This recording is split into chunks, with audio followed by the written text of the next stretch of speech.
Okay. We're started? Yep. All right, welcome everybody. I'm gonna call this meeting of the Coventry Technical Review Committee to order. Why don't we, actually, as part of our roll call, why don't we go around the table? Not everybody here may know every other person sitting here, so why don't you just identify yourself, and who you are representing.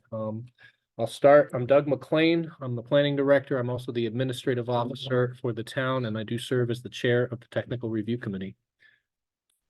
Chief Frank Brown, represent Central Coventry and Hopkins Hill Fire District. Joe Levesque, Coventry Town Engineer. Russ Lackalade, I'm a captain with Western Coventry Fire. Stephen Angel, Town Solicitor. Ron Flynn, Chairman of Planning Board. Rob Catalfamo, Clerk and Tax Collector of the Coventry Fire District.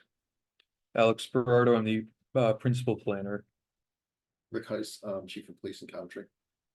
Kevin McGee, Public Works Director. Josh Chase, Planning Tech. Great, so we'll go through the agenda. There is a determination of a quorum. This is actually every member that we could at this point have here. We do have, you'll note, 3 planning staff out of the committee. There's 2 that are scheduled rolled planning staff members. I'm the chair and the principal planner is also sits. Josh is here just to be involved and get to know the process. Emergency evacuation plan. There's the door right there. Head right out the building. Make your way to your car and start brushing it off very slowly.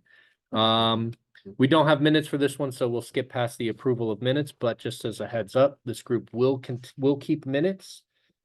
This committee is a committee that does owe all of the public facing elements of a public body, meaning that our discussions during the meeting are going to be recorded for minutes. The videos that are going to be occurring are going to be available to the public. All of these agendas are locked in place, usually about a week in advance, and they're posted correctly in all the right places. So, you know, when we have, if you have an idea, something you want to discuss, we can find ways to do it, but it could be that we may need to address it at a future meeting when we've got it on a locked agenda item. So we'll jump into the new business for discussion and or recommendation. And the first item is Steve Angel has agreed to join us for this first meeting and kind of give us an overview of its general committee member logistics and compliance. First of all, I'd like to thank the planning director, Doug McLean, for organizing the inaugural meeting of the TRC. For those of you who don't know, technical review committees do exist in other cities and towns. They're used as an invaluable part of the planning and zoning process to inform the planning and zoning boards respectively as need be on land use development in a city or town. You know, I know most of the people around this table. I know that your planning department is relatively new in its present composition, but you have an excellent planning department. You really do.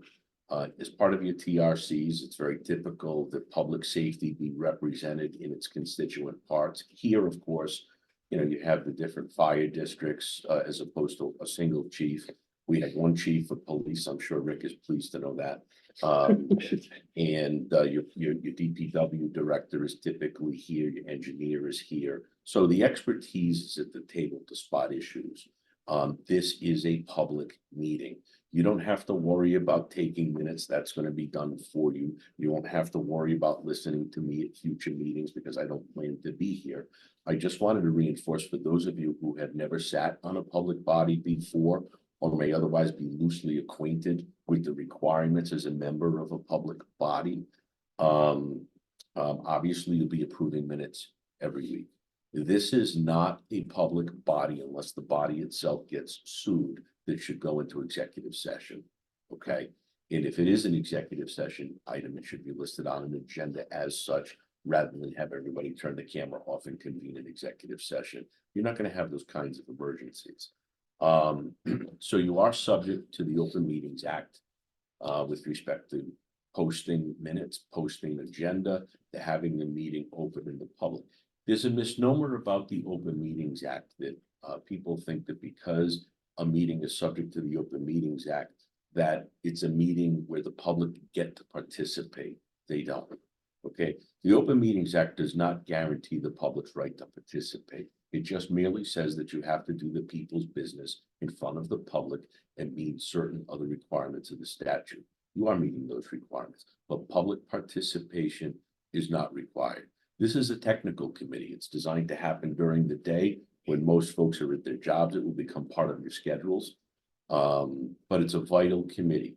My experience in other cities and towns, both in representing private developers and representing those municipalities, is that TRC is a great way for your zoning board and your planning board to get information boiled down to them. How many times is Chairman Flynn or Vice Chairman Lockerlake said in their respective capacities as zoning and planning? What does the chief think about this? The chief of what? Well, the chief of the fire department, the chief of police. Well, as Kevin McGee seen the plans for this, you know, I know we've had stormwater drainage or other problems, snow plowing problems on the street. What does he think of this? That's going to get done here. That's the discussion that gets done here. Doug and I have talked about, you know, the elements of what will be a technical review committee report that will matriculate its way to your committee and your committee respectively. Okay, and it'll travel along with the development file. And if you folks think, for example, you know, between, you know, public works and you know, the public safety elements, that a traffic study needs to be done, and that wasn't part of the developer's plan. Well, then the traffic study, this group says, hey, you know what, we really need a traffic study. You may get the traffic study back and say, you know what, this traffic study really doesn't do the job and address our concerns. Well, you may decide to get a third-party traffic study. That traffic study gets done, this board makes a recommendation, and the recommendation could be, you know what, you really ought to make it a condition of approval at your board that they put in a traffic control device, right? Or something like that.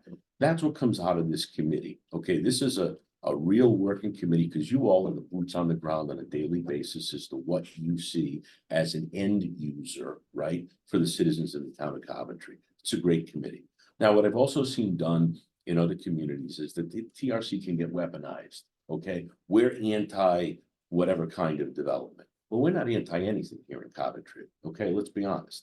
But the TRC should not be used as a weapon to marginalize or minimize the production of certain types of development. The chips land where they will on these proposals. That's my best recommendation to you. But that's the Open Meetings Act. Okay, if something is discussed in executive session for whatever reason, if the board gets sued, whatever. If we find ourselves in executive session, whatever happens in executive session stays in executive session. It's kind of like Vegas. Okay, whatever goes on in there stays in there. It's a legal requirement. Okay. Open Records Act. So the records of this committee are subject to an open records access to Public Records Act request. Private citizen can say, hey, I want to know what went on at the TRC on, you know, January 16th on this development. Can you tell me what, you know, what the papers were that were on the table? Well, they're going to have to be produced, not by you all, but by Doug in the clerk's office. Okay, so that is also a legal requirement. Also, in your positions as public employees, I'm sure most of you file a statement, an annual filing requirement with the State Ethics Commission. That continues. Okay, if it's required that you list all of your public appointments, then you must add this to the list and make sure that obviously I do not give advice on your ethics filing because that's an individual personal thing. But you need to comply with the state ethics law. If you don't know where to find it, you don't know what forms to fill out, then you can certainly contact me. However, if there's a conflict of interest, I'm going to use you. I don't know anything about it. Just going to have one. Just going to use you as an example. If Ron's brother-in-law is a developer and he's proposing a certain development, Ron has a conflict of interest. Okay, he's a regular member of this board. Ron would need to file a recusal. Okay, which is a form that's on the Ethics Commission's website. you fill it out. What do you do with it? Well, you fill it out, you send it back to the Ethics Commission, and you put a copy on file in the town clerk's office. Okay, if any of you ever have questions about that, please reach out to me. We want to be compliant. By the same token, if the chief has a conflict, or Mr. McGee, anybody in this room, many of you have a designee that can sit, right? I mean, you could send the vice chair, you could send the major, you could send, anybody that you designate. There are a way to Chinese wall you away from these things. You would still have to file your recusal. Because you are the regular appointed member, you would still have to file a recusal and state the reasons that say, hey, look, I wasn't there on this particular issue. And so sat to represent the department. What does that mean? Well, it means that you physically get up from the room. Now, if it's on all, well, you have two today, right? Mhm. If it's on two of them, then you get up and you leave before the first one starts. And you come back for item 4.4. Okay, somebody will come and get you. And you put it on the record, I'm leaving the room now. The Ethics Commission's pretty clear. They don't want you in the room, right? Because they don't want Ron looking at his vice chair saying, make sure you give my brother-in-law a fair shake, which you would never do. Okay, but my point is, they don't even want the indicia of somebody standing in the room. Okay, it's no different than me. If I had a reason to be here, or the solicitor's office had a reason to be present at one of these meetings, okay? I had a conflict, I would file the conflict form and I would send my assistant solicitor. I wouldn't stand over his shoulder and I wouldn't wait in the hallway. I just wouldn't be here, okay? So you want to make sure you're in the hallway, somebody will come and get you. That also means that you don't want to be talking to TRC members outside of the room about the issue. You just are completely hands off. You don't have a conversation with anybody about the item of conflict that's on your agenda. Those are the basic rules, gentlemen. If you have questions, I will answer those questions gladly. I don't want to clog up Doug's agenda. And I do not plan to be here, and I do not plan to send an assistant solicitor unless we think it's absolutely necessary. If there are some more gnarly issues involved, that may happen. Doug and I will be in communication on that. But this should not be a legal heavy event. This should be a work group where you're just plowing your way through development plans and allowing your planning department to provide you with information. So I blew a lot of stuff at you, but if you have questions, please don't hesitate. Go ahead. I have a question. So Buckhorn is gonna be coming, it's 4.3, will be coming in front of planning. I feel that I should recuse myself because any discussions that are in this room, I would have advance, Correct. but my board members would. So something like that I should do. So I do have to file out a recusal form. Are you conflicted? You run into other issues, right? Could you sit here and listen? It's a public meeting. Okay, it doesn't involve, you don't have, what the ethics rules are designed for is to eliminate conflicts of interest. If you were to have a monetary interest in the development, that's a direct conflict of interest. If you were to have a familial or a friendship issue with the developer, or to have some other reason in life why it would be really good for you that this thing was looked on favorably, that's a conflict of interest. If anything ever feels that way, then that's a conflict of interest out of an abundance of caution. However, you can sit here, it's a public meeting. If you don't have those types of conflicts, could you sit here and listen? Absolutely, you should. However, you shouldn't leave the room and make phone calls to your planning board members and say, boy, I listened to this thing today, what a crock.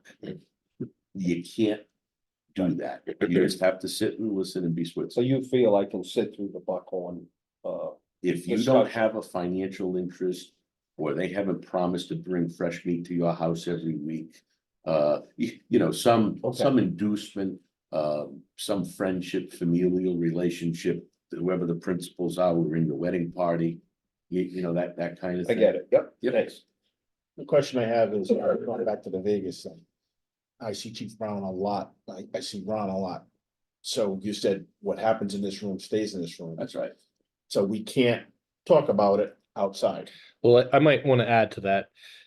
He's referring to executive session. Okay. So if there's, Oh, that if makes there's a sense. legal matter, No, I Ev- get that. every single member on this committee is expected to communicate about these projects offline all the time.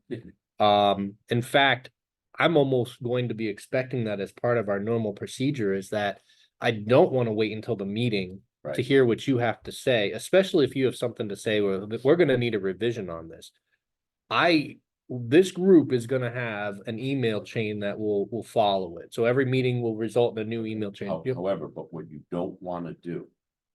Email chains are for informational purposes only, okay? In the sense that. You don't wanna be lobbying for a particular position and a vote that occurs in this room. On an email chain. No, there's no votes in this. That's We're not correct. taking any That's votes at all. correct. So because this is an advisory committee only, Right. the only thing we're voting on is to approve our own minutes. We're essentially only voting for our self-monitoring it. Every single project that comes in front of us, the responsibility is that every member is going to provide comments and recommendations. You could say, I have no comment. Great. And I actually want to get that on the record that, hey, I've got no comment on this matter. The information that is conveyed isn't going to be voted on, but it's still, this is the focal point where we made sure it happened at a public meeting.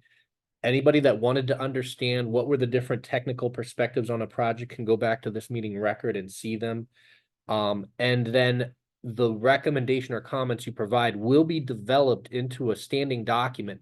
Now, that's not a document that the technical review committee is in itself putting together. Planning staff is putting together as a record of what you shared. And now my request to you members is that we're setting up the timing of this meeting in our monthly schedule very specifically. We're doing it so that we're as close to our planning commission meeting as we reasonably can be, while still being able to turn around an outcome product from this. If these meetings turned into, let's figure it out once we get to the room, then it actually doesn't give us as staff enough time to react to the comments, the recommendations, perhaps a pivot point, perhaps I'd like to see the applicant change this. Suddenly, if that's the conversation we have, we're basically kicking that application off another month. Now, it's gonna be a tight cycle, but we're gonna get you guys more information a lot sooner than you got at this one. You got information from me last week. You probably, you got it from us probably at the very end of the week. You didn't have a lot of time to sit on that. We'll get that to you sooner. But when you see something, my request is to give me a comment in email before the meeting. And especially if you see something where you have a significant issue, because there's a chance that what you see in your significant issue, we can actually potentially resolve it. And that this meeting isn't the place where we resolve it. This meeting is the place that we confirm it's resolved.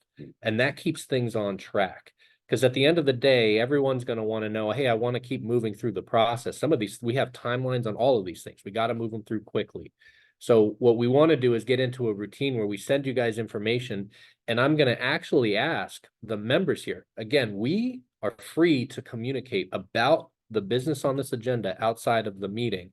I'm going to get into the habit where I'm actually going to ask you to send me your comments in advance of the meeting, because it prepares us as staff to turn those products around quickly. Imagine after this meeting occurs, let's say, Buckshorn actually ended up getting kicked for another reason. I won't get into it, but Buckshorn was going to be in front of Planning Commission next week. Planning staff's job is to take all your comments on Buckshorn, turn them into a TRC report, incorporate that as part of our staff recommendation on the project, have that out the door so the Planning Commission can digest that in advance.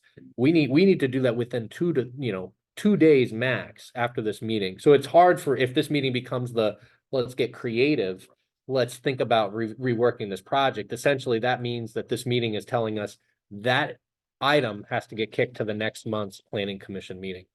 And then the zoning board, I think there'll be some overlap, but if a zoning board matter is only a building permit, let's just say it's a building permit where they needed relief because they want to build a shed 5 feet from a property line and they should be 10. Some of these smaller scale zoning matters aren't likely going to come in front of you.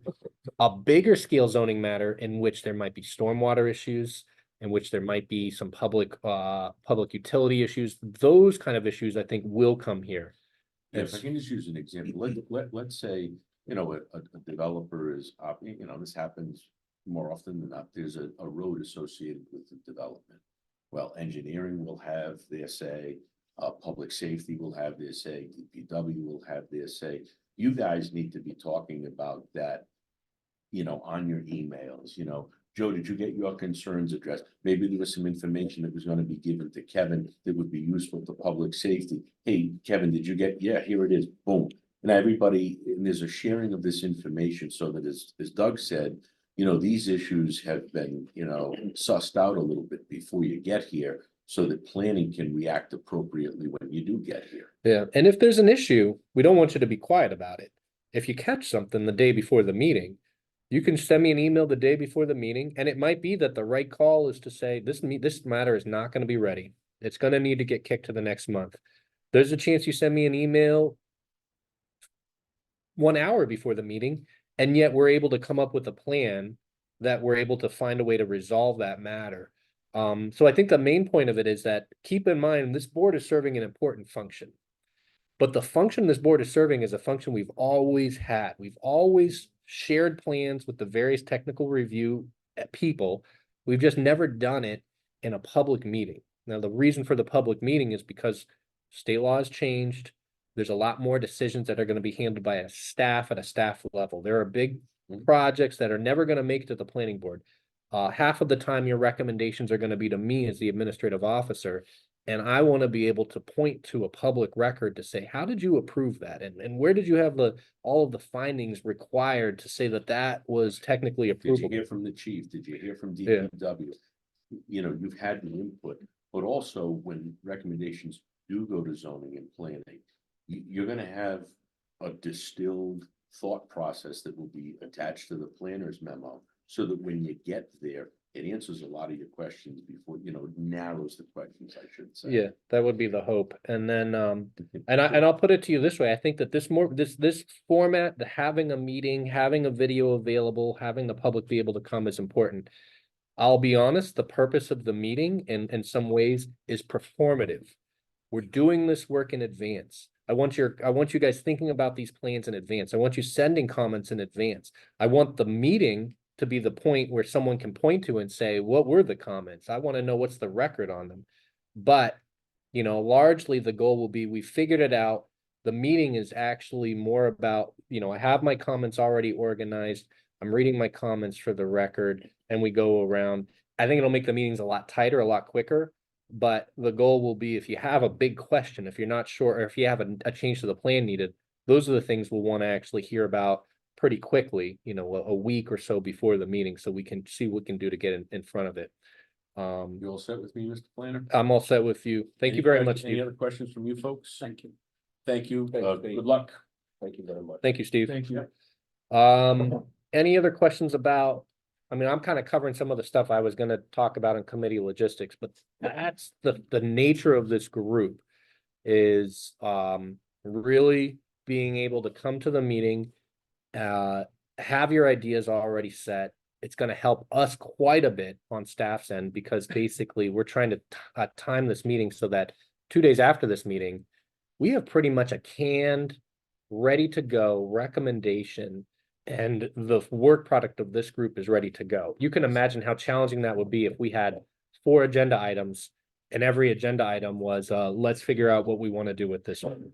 You know, staff would be in the position to have to react to these things, write pages of new information on the spot. So that, you know, we can kind of revisit the committee logistics at the end, and we can kind of maybe talk about the meeting schedule when we get to the end. That's some upfront info. If you have any questions about that stuff, I'm all ears. Otherwise, we can actually jump into the 2 projects that we have here today. Let's do it. Let's move on to item 4.2, which is the proposed equipment garage commercial storage building at 75 Airport Road. I'll give very brief background.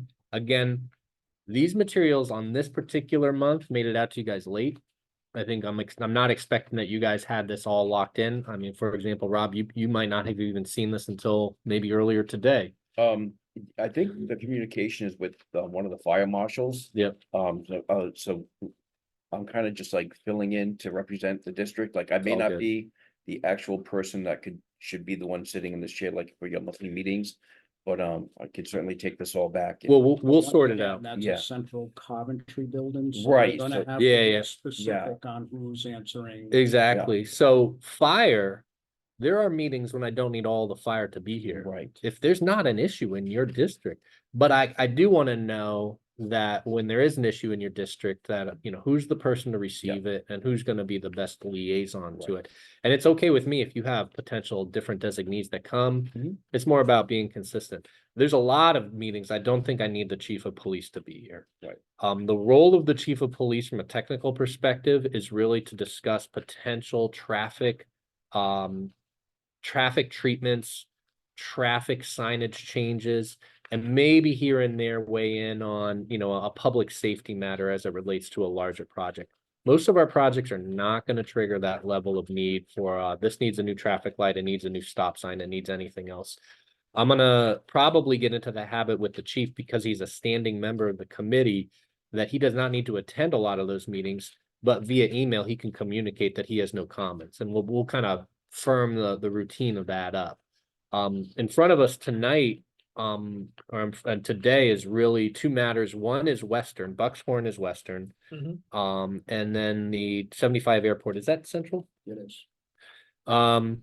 So I mean, by all means, I mean, if you need to go, Rob, you can. If you're not, you know, stick around and we can kind of see how it all goes and see how it flows. Sure. I'll leave it to you. Doug, will we be issued packets for this? Yeah.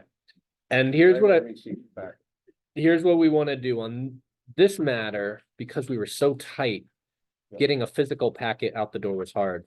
Also, I'll be honest, we do a lot of physical packets for our boards and commissions. This group as a staff committee, I want to see if we can get into the habit of we can email you or share with you digital documents and then have plans here. It can be, you can imagine how challenging it would be if we have to create another 9 packets every month and get them out to you. It sort of clogs everything up. I could pick it up. 'Cause I know If it yeah, you actually- could, I know you love your physical packet. You could Yeah. pick it up. For anybody else, if you say, Doug, I can review an email. I'm able to develop my comments with a plan over email, then we can do that. If you want a physical plan, we can get you a physical plan. Thank you. We'll work with that either way. You can, I mean, this is adding a new step into a process where we didn't give ourselves more time. Imagine these applications we have to react to quickly. We're now giving ourselves a full new review, distribution, and recommendation process, and we have to do them pretty quickly. So it helps us a lot if you guys are like, you know what, I'm gonna review the plan on email, I'm gonna develop my comments, I can email them back. If you have a plan at the meeting, I don't need any paper on my end. But if you need paper, we'll get it. And I know, Ron, you dive into the details. And now this application is not coming in front of planning. This will be reviewed by the administration. So, Correct. so I won't be seeing this. No, and then this That's means why that. it's the 7,500 square foot. Correct. Yeah. So some of the applications you're seeing will mean that you're making your recommendation and comments to the administrative officer, that's me. Some of them you're making your recommendation and comments to the planning commission. I think we're gonna actually get into a habit where we might suss that out more clearly in our agendas, but basically anytime you see the word minor, this is a minor land development. It means it's staying as a staff level review. Anytime you see something that says major, that means that it's a project that's getting elevated to the planning commission.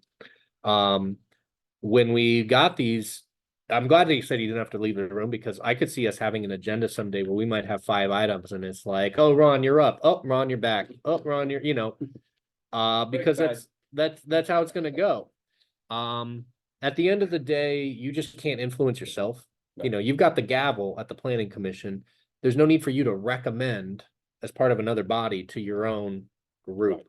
But I don't mind. I mean, you and me talk about these projects all the time. This is basically you being privy to information. As long as you're not sharing your opinion or influencing other people's opinions, you're just privy to public information that any planning commission member could tune in and they could watch in the background. That's not illegal.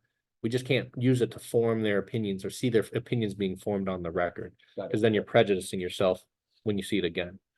All right, let's jump right into that plan. I guess what I'll offer, I'm okay if on this meeting we were a little loosey-goosey because you got the stuff late.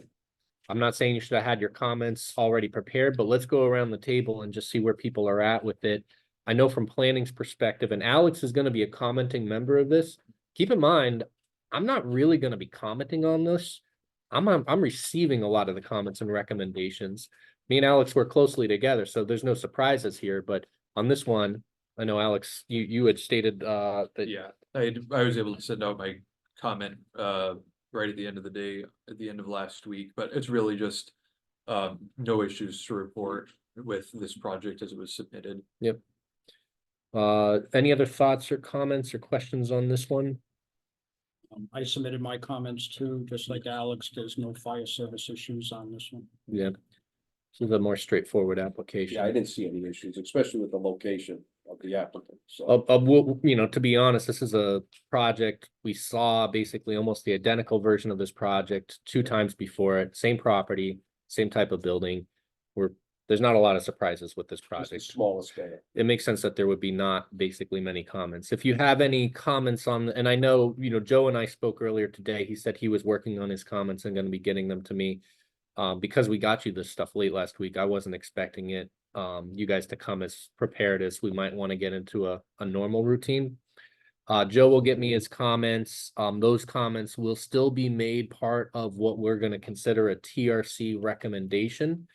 So that is still a document, that is a public document. Anyone that decides to watch this video after the fact can access that document. Any other comments from others around the room on the 75 Airport Road?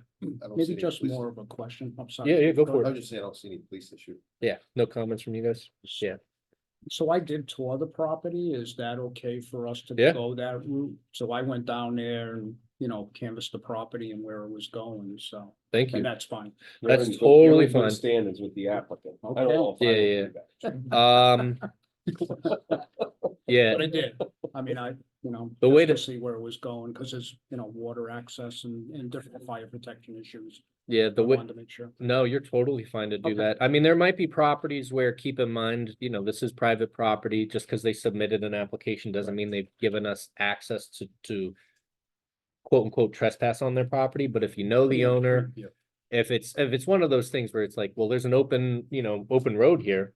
I'd just like to make a couple of observations from the public end of the property or a public right of way. No conflicts with that. Just be conscious if we're reviewing like a commercial development and it requires you going deep into a private property, you might want to just ask permission. Okay. The same way, you guys all, if I asked you to review this and we weren't coming to a meeting, I'd still want you to go through your process of how you would want to review it. I don't even have great issue if there is some communication that occurs with the applicant or developer. You gotta go, Kevin? Gotta go. Yeah, Meeting, so. Kevin, you don't have any issues with the roadway on this, right? I had issues before on a prior plan, but it looks like it was corrected. Okay. Looks like the access was going through a limit of disturbance area, so it's been. Because I know you had issue in the past too, so I wanted to make sure. Thank you, No, Kevin, thank you. appreciate it. no comments No on comments. Buxton when you get there? No problem. All right, thank you, Kevin. Probably after the meeting. Yeah.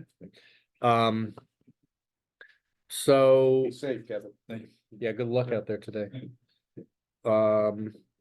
So on this one, when we get into these things, I don't even mind if you have a line of communication with a developer. I would just, because there might be a thing where it doesn't make sense. You might have a fire comment. And perhaps you're even familiar with the applicant or developer, and you might say, I'm gonna be expecting a cistern at that location. And you're almost just giving them a heads up. Just at the end of the day, as long as that information makes it back to us. Imagine you're a staff person, you're still allowed to do, like, I'm interacting with these developers every day. You're interacting with, all of us might have to interact with them. Ron's the one that he might have to be a little more clear, because at the end of the day, some of these things, he kind of serves a more of a quasi judicial role when it comes to him as a board. But if you engage in it the way you normally would as staff, the only thing I'll say is that now we're just trying to put it to us in an email, and we'll make sure it's kind of reflected clearly at this point as part of the public record. So I got no problems with the site walks. I got no problems with, you reaching out to people, informing yourself how you wish. That's all good.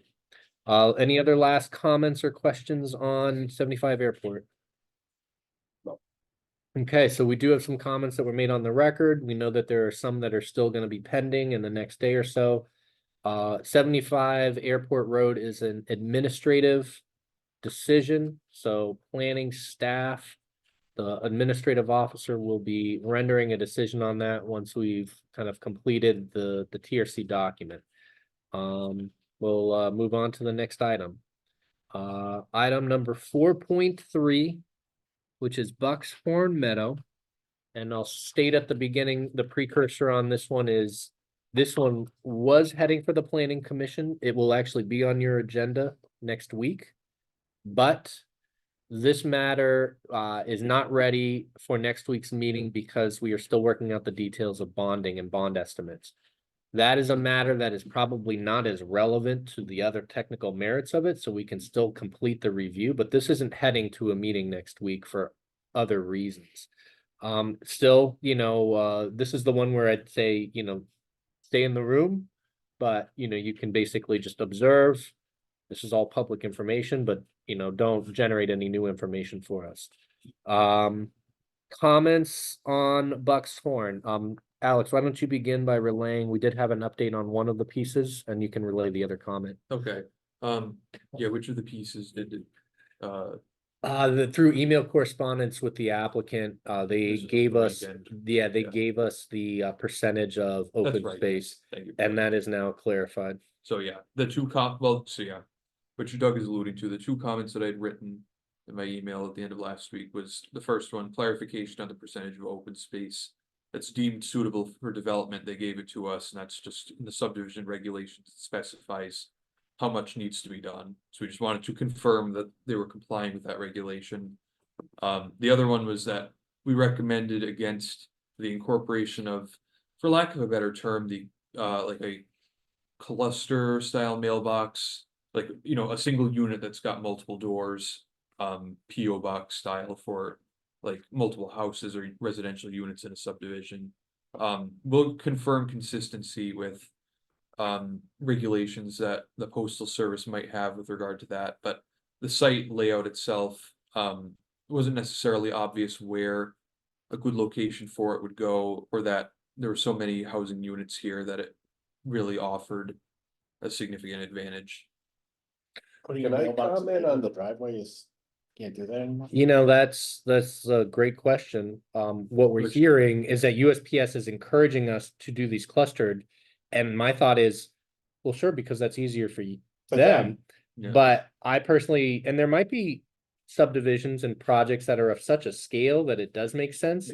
I don't love the idea of a public roadway and there's a little box there where every time someone drives in and out, they're expected to park the car in the public roadway, get out, grab something from the mailbox. It doesn't seem appropriate or safe. And not every project, Buckshorn is a 7-lot subdivision. Do we need to create a pull-off for such a thing? At some point, this is a scale of project where the mail gets delivered to each address. Can I comment on the postal regulations or besides this project? Um, My past history of that? I'll tell you what, because of just an abundance of caution, I wanna hear what you have as a general thing, but I don't wanna make it influential on anything that Okay. might result from this meeting. But I appreciate that, cause I wanna get educated on this. I have a loose idea that this is fine, this is allowed.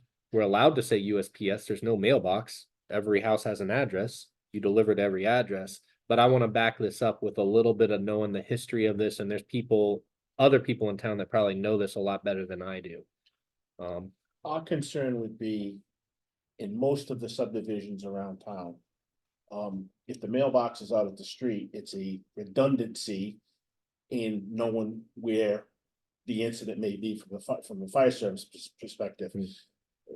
We have an ordinance in town that, you put numbers on the houses if they're within 50 feet of the edge of the property. If it's beyond that, then you have to have it on a mailbox on both sides. the running joke, and it's not a joke, but the running joke is, if the house is on fire, we'll figure out which one it is. At 3 o'clock in the morning, if somebody's having a heart attack, it could be difficult, and the fact that people just have a problem with putting numbers on the houses. When you pull up and there's a cluster box, then we gotta go figure out which one, by putting a mailbox in front of each house, makes our job a little easier, Yeah, a little safer. that makes sense to me, and I appreciate that, because at the end of the day, I think we're heading in the right direction and that same direction. And we just want to make sure that there's no other issue, no USPS guideline or code that, we need to work around. That's our perspective on this project, as planning's heading towards, we're not gonna seek a cluster, a mailbox. And we will just confirm that that's, there's no issues with I that. mean, I realize out there, it's rule route, whatever, RR2. Yeah. So they work for the post office, but they're not parking and walking around, so they're making their job a lot easier by going to a central location, but it's not a trailer park, which, most Yeah. trailer parks have this, but I think the Highlands does too, right? Yeah, so it just makes our job a little easier, and I don't know who came up with the idea, but it's not something we'd be in favor of. Sounds like we're on the same page on that then. And as we, if there's issues that come up as we learn the background on it, if there's some reason projects over a certain scale, over a certain have road a- length, then we'll, Post office has a lot of drag. You can't move your mailbox unless they say you can. Like if you wanted to move it from your street to your house, or even in my particular case, I wanted to move it from my house to the street, technically, I gotta get the permission. So, other comments on Buck's Horn? the cul-de-sac at the back. Only because I just got this, I would just ask that we don't do it anymore, but I just make sure that it's not going to be done, is they don't put a little island in the middle of it, and it's big enough to turn our equipment. Yeah, I think that's a standard component of our review, when they do the radius, that they're big enough, and I know we've heard it. That we don't want the islands, I'll have to check and see if they're even required in our code, but it's not been our practice through our meetings to expect. Or allow or approve plans where there are islands. That's been a standard practice, that we've probably been going back now. Before my time, but within the last few years, I know they toyed with the idea of the vegetated island, and I just don't think that It looked nice, that's kind of what was said to me, it looks nice, but. Yeah. So it is a standard that we have the island, but No. we've been asking, Oh, there is a standard? yeah, but we've been asking that they remove it. So essentially, we're waiving that standard based on the town's, urgence. A standard that we wish for it to be waived, and I don't think there's been any conflict in how we've handled it thus far. So in a future iteration of our ordinances and our standard details, we want to revise that. Got a proposal I'm trying to put together right now. More free consulting help. Well, I mean, just the problem with snow today. Yeah. So, you can't get it curb to curb, look, they try hard, and then I'm not beating up Kevin because he's not here, but. So you've got this island in the middle, so let alone an emergency, just having people come over, if a car's parked there, you can't go around it. So it creates a cluster problem there. So. The cul-de-sacs are a nightmare to plow. They really are, and if you couldn't push snow right through the middle of them, I mean, it's gonna end up looking like a chopped up piece of pie on both Mhm. sides of the road. They're really tough. I've got no problems with us heading in that direction from a policy perspective, and then eventually making that code shift, but from right now, we can kind of handle it as a waiver issue. Mhm. The last thing I have is the reference that our fire marshal put in regards to the cistern, and we'll tell them where we want it to be. And you will tell them where you want the cistern to be upon building permit, final plan. Generally, we want to get these things on the I plan. would. Unfortunately, he's out on a call because I really wanted to ask him what his thought process was. I mean, I really don't see a problem with specifying it right here, but he wrote the letter before I talked to him, so. Fair enough. And you guys like to be out on the site to see it physically, right? Well, we've had some problems where we've got one off of 102, it got moved. Because, I'm sorry, it didn't get moved. We told them where we wanted it. They started digging, there was a lot of ledge, so they put it on top of it. And then they buried it, so literally, it's up in the air and. We haven't had a fire, but, and every time we check it, the water is in it and it's moved, it's not frozen solid, but. It was not designed to be up in the air, and unfortunately, the developer had problems, but instead of calling someone, we could have moved it. 50, 60, 100 feet, one way or the other, so we could put it in, and honestly, I think it's hideous looking, it's really in a really nice neighborhood, and there's this ugly thing sticking out of the ground, and it's literally higher than a car. So, Yeah, I mean, I leave it in terms of fire needs to conduct a site inspection. And on cisterns, I think we have gotten in the habit where that is an item that we're very comfortable conditioning off the final plan. Meaning that this isn't something they need to put on the plan right now. But I would say that the comment, if this sounds appropriate, would be the comment from fire on this is that the applicant will coordinate the cistern location directly with Western Coventry Fire prior to the final plan submission. And that puts it in there, they need to go to you, you identify it. Then they put it on their plan, then it comes to us. If the plan comes and there's no cistern, I'm gonna say you haven't met that condition. and we also, we need some flexibility, there's only 7 homes here. The one that you guys are doing up on, off Hope Furnace Road, they put in 2 and they're massive, which is awesome. And because, you could have a potentially bad problem over there and, if the ordinance is kind of vague. As it says that, any subdivision more than 3 homes, more than 1,200 feet in the woods, 1,200 feet. Gets a cistern to the fire department specifications, so, we're working on that to. Button it down better because ISO doesn't even recognize 10,000 gallon, cisterns anymore. Well, I don't think they ever did. So this is an example where your comment, the comment coming from Coventry, Western Coventry Fire. Applicant will coordinate cistern location. That's gonna end up as a condition of approval for our preliminary plan. We're gonna drag that comment right into one of our conditions of approval. If you guys get to a point where you're like, Doug, I actually already did the inspection, might as well just finish it while we got it. Viewed it last week, we have the cistern. I've already told the applicant where we want it, then I might have said on this one, well, let's make that, put it on the plan, applicant. Well, it is on the plan. There is a proposed location right at the entrance. So you just need to. But it's a box, right? Isn't it Yeah, like it's a a concrete range of, wall. a range of different? And you just need to. 407.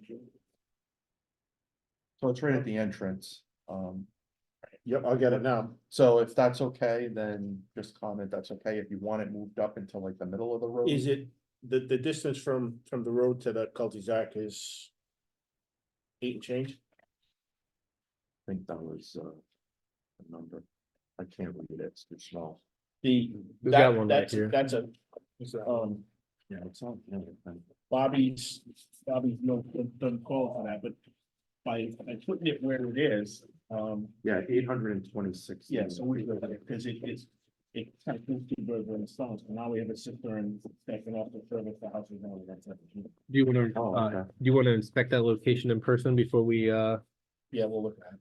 so then I'm gonna still leave it as. That's fine. The applicant will coordinate with you on the final cistern location. I'll leave it that way. All right. Other comments on this one? Chief, I'm gonna assume you have no comment on this? I don't see any issues with the. All right. And Joe, I know that this is one that you had heavy overlap with. Yeah, so I've submitted my latest round of comments and all of them were adequately addressed. So I have no further comments. Great, thank you, Joe. And then, Joe, you and Kevin have been doing this with me, all the time, every project. I think for these projects, we're gonna get in the habit, you generally have a format of your comments. I'm actually gonna want you to reply all, because there might be a comment that you have that helps educate other members. It's not a problem for you to receive all this information. It's only a problem for you to, engage in it with an opinion. Does that all make sense? Yeah. So in a way, it's kind of imagine that, TRC has always been, I reach out, someone informs me. I'd rather it be that the group is kind of all informing each other. Every meeting, there'll be an email that says, here's the agenda, here's the materials, take a look, get back with comments. And then, you might be sending that comment 2 days later, maybe a week later, and send it to everyone. And then that way everyone, because you might say something that the fire department picks up and says, oh, well, if you're saying that, actually, I'm gonna pivot what I have to say. And I'd rather do that before the meeting instead of at the meeting. Okay. Any other comments on Buckshorn Meadow? All right, so we've captured the comments that we've heard from all the prospective TRC members. I think we've done what we needed to do there. We'll move right on to the next agenda item, 4.4, committee logistics and meeting schedule. And some of the logistics we talked about, which was really me kind of talking about how we're gonna use the email as something that don't be shy. We can email about these projects a month before the meeting, a week before the meeting, 5 minutes before the meeting, 5 minutes after the meeting. In fact, it's completely fine for us to have an email chain for a meeting and then someone else to get back to me. It's completely fine if you actually had a new idea, it just hit you when you get back to me after the meeting. In general, that's what we're trying to avoid, trying to make this meeting the focal point where you don't, but if it does hit you late, that's fine. It's not too late for us to still absorb it into planning department decisions we might need to make or into communication that we might need to make there. The goal is that the best we can, someone that wants to come to this video after the fact, they want to review these minutes after the fact, they saw the best that we had at that moment in time. And in general, we want to say, we all had our head wrapped around this project pretty well, and we were ready to move it on to Is the it next okay stage. to reply to all? Yeah, Okay. and this is where 'Cause I you're the would want only it for- person for where I would safety coach and- you differently. In the planning commission world, it's not okay to reply to all. Right. Now, keep in mind that That's why the I'm boards are asking. different. Right. These boards are different.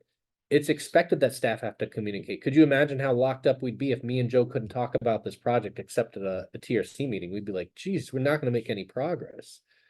Consider yourself when you serve as a TRC role, you're almost like serving as a perspective, sharing your perspective with staff. The only thing for you is that when we're gonna set up TRC agenda items where it's really clear what's going to the planning commission, what's not. Okay. When it's going to the planning commission, you're Okay, not- receiving not- information only. Right. Again, all these emails we're sending, if someone from if Rick Clunian, your vice chair, emailed and said, I just want to see emails on this project, we'd share them. What we couldn't do is we couldn't have an email discussion with the planning commission, see all the information we're sharing, and then let's all talk about it in an email. Now we're running a public meeting of your board without it being posted. I got it. These meetings, we can actually do the work offline without it being posted. That's expected. And again, it's because this is an advisory committee only, we're not voting. Sure. We've basically gone through 2 projects, not a vote was heard, but you accomplished the goal that we wanted to, which is the comments were provided, they're on the record, it's clear for staff. The TRC report that's going to come out of this meeting is going to be very crystal clear. And, we've done what we needed to do to be transparent in the public's eye, if that makes sense. All right, meeting schedule. I know that we were seeking out on Monday. That seems to fit well in terms of, it's generally going to be about the 3rd Monday of the month. That fits well within our schedule of planning commission. Noon is probably a time that we need to adjust. I realize that I want as much of my planning staff here as possible, and that's exactly when Carrie typically is gone for lunch. So I might be shooting for more of a 1:30 on the 3rd Monday of every month. Does that seem to work for most people? When you get an agenda item, if you don't have anything to say about that agenda item, you don't need to say anything. I mean, I guess I'll put it to you this way. When it's in Western Coventry and the agenda has 1 item on it and it's Western Coventry. You have no role, you don't need to attend, you can just ignore everything that happens. Same for you, chief. What would you do for a holiday? Because February is a holiday. We're gonna push them to Tuesday like we did Tuesday. for this one. Yeah, those Monday holidays are gonna be a pain. That will be. President's You could Day? Come in, you know, you could come in. Oh, man, no, we're not doing that. Just. yesterday. Every day's a holiday Yeah. for me. We're gonna. The Monday worked well because it's basically as late as we can have the meeting and still turn this around. The Tuesday gets even hairier. Because Alex is gonna have a lot of the heavy lifting in terms of prep of documents. So me and Alex have talked about if it's Tuesday, we can do it. But I mean, we need to not have a lot that comes out of this meeting that's new or fresh information, Yep. because then it's gonna get hard for us to turn it around, conceptualize how it fits into the staff rec. And our meetings are the fourth Wednesday. Correct. So the And so- third week, We're kind of catching you, and you guys, we give you your distribution. Essentially, everything we're talking about here needs to be done in a Okay, staff Friday. packet by the end of Thursday. right, So it goes out on Friday. The zoning board's a little different, and I know Steve had said, typically TRC's advised to both, they can and they do. The difference is that we're now in a new era. Yeah. A project that triggers the kind of review we're talking about, if it needs zoning relief, it's going to the planning commission. Yep. If there's a zoning board matter, Thanks, Pat. I know. that's all right. Like I said, zoning board Just like- agendas are gonna get lighter and less complex. Most of the things that are going in front of the zoning board are because they triggered a building permit only, but they needed relief. Yep. Building additions, decks, sheds, garages. Once we're talking about solar, well, now the planning commission wrapped their arms around that one. Once we're talking about any commercial development, once we're talking about any subdivision, I'm gonna create a new lot. All of that, the relief is now all handled by those guys. So they'll take care of special use permits. Yep. Okay. And I mean, Recommendations to zoning, we're not gonna be doing that anymore, from what I understand. well, no, we need to change code on that. And, Because and, I and mean, we'll- to tell them that the shed's, 8 feet instead of we're, 10. we're heading in the direction where we're looking at changing code so that all of the projects that come in front of you, which are more clean cut, get a staff report. Yep. But they don't get a stop at the planning commission. And that's because you're getting things that aren't the scale they used to be. Yeah. And we're trying to do that just to simplify, make the process a little cleaner and more efficient. Do you see the zoning board getting incorporated into the planning board? No, Okay. you'll always have a distinct and separate role Okay. because there will always be projects that don't trigger some sort of review, like a subdivision or a new development. It's gonna be mostly residential. Yep. It's mostly gonna be your one-off guy wants to build a shed. He just Yeah. wants to put it 3 feet from the property line instead of the required 10. That's always gonna be the need of the zoning board, the domain of the zoning board, and zoning boards aren't going away. In addition to a non-conforming, project already, you Yep. would go right to zoning, you wouldn't need the recommendation Right. from us. Yep. Which I thought was hideous anyway, because you guys are gonna make your own decisions anyway, doesn't matter what we say. But it's always nice to have your point of view. The input, right, I understand, but. Yeah, it was always interesting because a project would come up, it would go to planning commission. That meeting was never noticed. The planning commission didn't have the benefit of the public We didn't hear or the abutters coming. If an abutter knew it was coming to zoning and they decided to make themselves as educated as they could and they found out like, hey, what's going on with this? We'd tell them, well, it's going in front of this board first. But an abutter who doesn't call the town has no idea that it's being heard, and then therefore they're not educated on the same things you are. So it's hard for them to say, do this, Mhm. when they've got half the story. Right, perfect And- example, 270 Hopkins Hill Road, right? Yeah. I mean, there was a lot of issues from the heights that. They have concerns, but we don't hear that from the public, it's not a public hearing to us. Oh, So we don't get that information from the public that, sometimes the public have good reasons and good issues to bring up, we don't hear that, so they hear it at zoning. And then we give a favorable recommendation, say, to a project, and they'll say, well, how do you get a favorable recommendation? Listen what these people are saying, we didn't hear that part. Yeah. So that was the confusing part. Now, Russ, you obviously wear two hats for the community. One is that you're on the zoning board and you're a leader of that group. The other is that you represent Western Coventry. When you're here at TRC, you're really only wearing your Western Coventry hat. I understand that. But when you want to communicate with me and you're like, Doug, there's a complex zoning board app. I know it's just a building addition, but this thing's all a mess.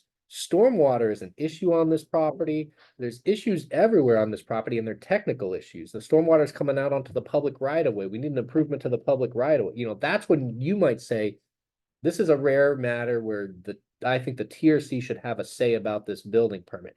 The truth is that we can bring any matter that we wish in front of this group, but I don't want to start to get into the habit of bringing things that generally are so small Yeah, that it's like, it's almost, there's no technical review. You don't wanna get in the weeds. Most zoning board members or zoning board matters are gonna become more of like, making your opinion about fit with the community, fit with the neighborhood. And so this group doesn't do that. That's the zoning board to say, is that shed 2 feet from that property line where the butter hates it? Is this a fit? Or would we say, no, go back to the drawing board? And that's generally your domain. So does the third Monday of every month, and when a holiday occurs, it'd be kind of pushed to the Tuesday. Probably, I'm thinking 1:30 is a good time frame. Does that all seem reasonable to you guys? Let's do that. That's fine. Let's do that. I think fire, I'll ask you guys just to be kind of conscious when you see the agenda. Yeah. Make note if you've got any business on it or not. Chief, when you see an agenda item, take a look. There might be something where it's, for example, 142 unit, major project, and you'd say, Doug, for this one, there might be some form of traffic treatment that's needed. There might be some form of difference in the way we treat the roadways out in front. That's really your review, and that's the main purview you have. Once you see that it's like a 7-lot subdivision, I can't picture there being any different treatment here. You can send an email back to me when you get it, and you can say, Doug, I have no comments on the matters on this agenda, and unless you need me, I don't intend to attend. And then that's fine. We won't run into quorum issues with this group. We kept the quorum number fairly light so that we could have a quorum. And the truth is that sometimes we need to assemble a quorum, even if we don't have everyone here, but we got your email the day before. We still need to assemble a quorum. So I think we made the quorum rule. This could be assembled by a quorum of 3. And that's because if we're not voting, it's advisory only, but we still don't want to hold a meeting with one person saying, I'm holding the TRC. We needed at least enough people. Does that all make sense? There is a document that we've created. It's called the TRC Rules and Regulations. To be honest, there's not much in it because we kept it very, very basic. We do intend to put ads in the paper for meetings that we have. That is a voluntary action, but it's something that I think that the town is interested in us making sure that there's some transparency of this group. We're not sending out mailed notice to if it's going in front of the planning commission, that means they got a notice already. If it's just coming to staff, that means those people don't get mail anymore. And that's state law. And the town isn't going to take on the lift of mailing voluntary to abutters. Oh, hell no.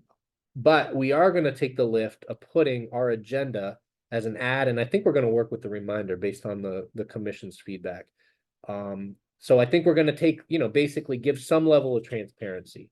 The idea is that there's going to be some big boy projects. A 9-lot subdivision could potentially not go to the planning commission, it could come to us. You can imagine a 9-lot subdivision, Western Coventry, people are going to have some things to say about that. Now, the idea is that what we don't want to do is have people say, there's no way for us to have found out about this. Well, if you put something in the paper, word of mouth travels pretty quick in Coventry. And I'm not trying to suppress their ability to hear about it. And if someone wanted to come, and these meetings are public, if there was a meeting where you might have a dozen people that want to come, we'll get them chairs, we'll make room for them, they can observe. No public comments taken at the meeting. That's not the purpose of this group. If someone wants to email me before the meeting, they can. Someone sends me an email with a public comment before the meeting, I'm going to find a way to make sure you guys are aware of it, so that the entire TRC is privy to a comment. Now, sometimes public comments are not targeted to technical issues. It's about popularity or perhaps just a sense of community. Some public comments might be technical. You might have someone that actually genuinely has some specific technical information. And those rare cases, I'm going to make sure that they're incorporated into the technical review. In any event, if we get a public comment, there might be comments that we send out, and it's just for your information, these comments were provided. And then I'll ask for you to review it as if it's still part of the matter. Those emails with public comments, they're put into our file. Planning staff will always wrap our arms around it, see what we can do to address them. But the truth is, not every public comment warrants a technical change to a plan. But the process is set up so that if someone wanted to engage in it, and this is the only meeting of their engagement point, because otherwise it's just applicant submits and I decide. I'd rather have a release valve and tell someone they can give me a comment and tell them where it's going, as opposed to tell someone you can't give me a comment. So it's good to have release valves for things, because if it's not popular, imagine how less popular it would be when you tell them you don't have an ability to comment on this. So, that's, I think, just a couple of the little like basic nuts and bolts. The rules and procedures document, which is kind of like our bylaws. Again, it doesn't say very much at all. It kind of talks about how staff, how much lead time we would want to have before we put something on an agenda. It says that all the agendas will be posted, Secretary of State. It's almost like just the nuts and bolts that we have to do. That's a document that the Planning Commission actually is responsible for adopting and revising if they see fit. Right now it is adopted. If there was some issue and this group said, Doug, we need to organize ourselves differently, I'd really like for us to have an ability for the public to comment at the meeting. That's a policy shift. And at the end of the day, I'd say, well, let's reflect upon if the creators of the document, think that that's something that we would articulate in those rules and regulations, and we can do it. We knew that this was going to be a learning year. The idea, we didn't want to tell everyone, let's put an ad in the reminder every month. Well, we're figuring that out. We're figuring out if we want to work with them every month. We're figuring out how it fits into our schedule. We have things we're working towards, but we didn't want to codify them too early. And then we'll kind of see how it goes. But that's so you understand the relationship. Most TRCs gain their authority and their and kind of almost an element of the Planning Commission. That's kind of in state law, that's how they've grown up. And that's no different here. We're serving the role of the Planning Commission quite a bit here, giving them feedback before the applications. We're just now in a new era where staff are doing a lot of the work too. So other thoughts, questions on any committee logistics, any basics? Now, you had brought up a 9-lot subdivision. If it has street creation, Yep. it gets bumped to a major. Correct, even if it's a frontage 2-lot, lots. Yep. Then it stays administrative. even a 2-lot subdivision, if it's Any recreation. subdivision, if there's a three-lot subdivision, with street creation. Yep. It would be bumped to a major. Correct. And then I think we'll start to identify this, because even, a layperson found this agenda. I don't know what's happening here. I think we'll start to make our agendas more clear that, for example, a preliminary plan, minor land development, this is, only administrative review, no review by any board or commission. And then Buckshorn would read differently. It would say, for review by the for ultimate review and decision by the Planning Commission. Those could be agenda headings. They could just be That notes way the underneath. public would know, oh, there's gonna be public hearing. Correct. If it's going to planning, it's Yeah. gonna be a public hearing. Correct. And we're gonna get into the habit of the agendas themselves are really gonna include, like perhaps just a quick little 1-sentence description of what the project is. It's the agenda that's gonna become the ad in the paper. We're not gonna try to write a book about all of these for our notice. It's just, what's the address? Who are the owners? Who are the applicant? What are they looking to accomplish? That's gonna be out in the paper. And it's gonna direct that, this is at a TRC meeting at this place and time that you can come if you wish to observe the meeting. So that's kind of the nature of that. And then the one last thing I'll kind of leave you with is when we get someone with a big project, and I'm talking about like some massive 200 unit comprehensive permit, which is an affordable housing project. There are times where they may wish to pre-app that project. And when they're coming in for a pre-app and we don't have a firm decision to make within that month, those are meetings where I think the nature of it changes a bit. And that's where it can be, hearing from the applicant, hearing a presentation. We've seen the stuff in advance, but maybe that's something where we're less rigid, because at the end of the day, if someone's got a concept and they haven't even fully fleshed their site plan, they just got a concept, but they wanted to run it, their project at those initial stages, you might see some of them come through the TRC. We're still feeling out how much we want to use the TRC for that kind of pre-app.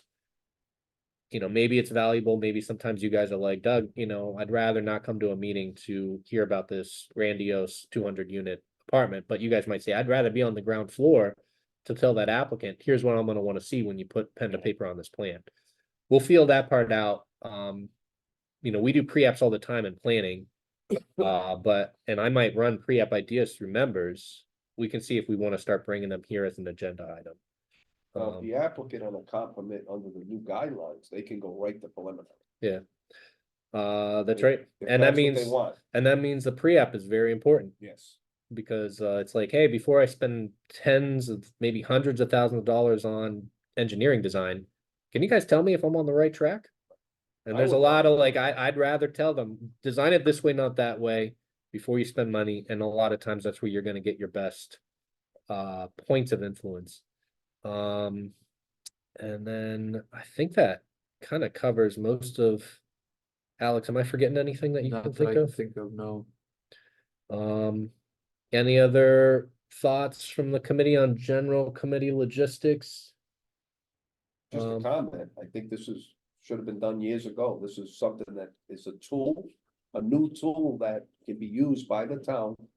And we have all this knowledge in the world that gets misplaced by the time it comes to planning or by the time it comes to zoning. Yeah.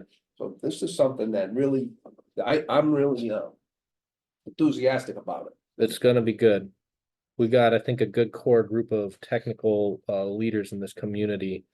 So the idea that, just being able to like get a routine and a format and a regular, get the machine up and running, and it'll take a few months to get there. But when we get the machine up and running, I think we're gonna get better outcomes on our projects. There's gonna be less, oh, how did that slip through the cracks? I mean, we're all kind of gonna be a little more focused on it, and it's nice when everyone starts to get to know what that person's looking for and how does it affect what they might want.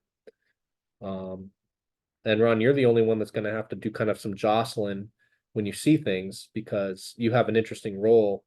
A lot of TRCs have planning commission members on them.